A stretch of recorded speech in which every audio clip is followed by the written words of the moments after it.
Kandidatong may mga poster at billboard bago mag-campaign season. Tingin?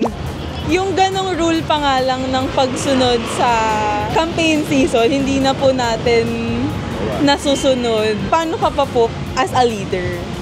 Kandidatong galing sa angkan ng mga politiko.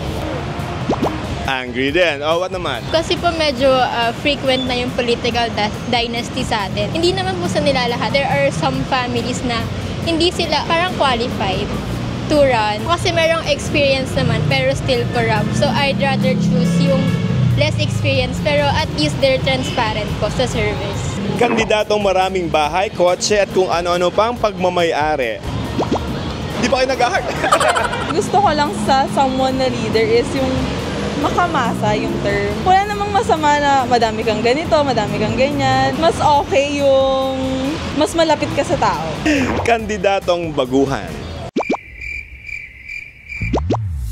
May knowledge sila sa politics. Hindi naman need ng experience. As long as you have a genuine advocacy po. As long as okay siguro yung quality and vision to lead. Kandidatong hindi nagpapa-interview sa media sa gitna ng kontrobersiya.